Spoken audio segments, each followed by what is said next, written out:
Your sexuality story. Everybody has a sexuality story, and it comes from somewhere.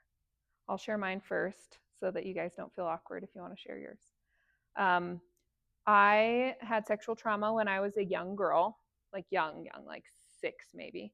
And my mom got me a therapist right afterwards to try to like help me like get through that whole situation. But the takeaway that I got from that was that sex is dirty, sex is shameful, sex is something that we don't talk about, or and that if we do talk about it, it's very awkward and uncomfortable.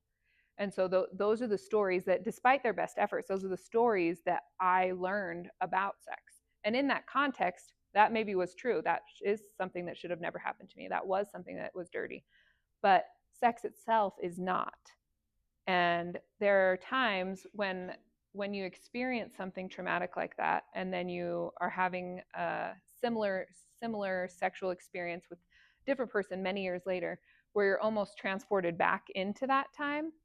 And it took me a long time to find tools and tactics so that I can separate that sexual experience from new sexual experiences.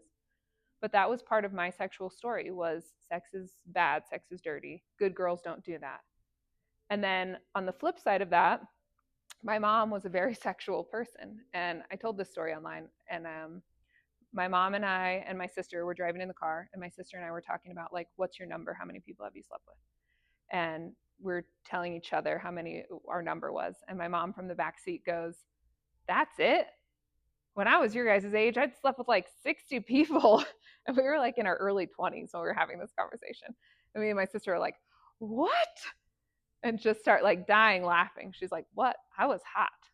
So, like, that's another component of my sexual story.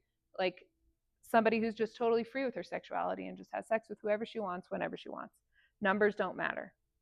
And then you get sexual stories from movies and culture and books, and you're taught what a good girl should do, or it should all be about our partner and not about us.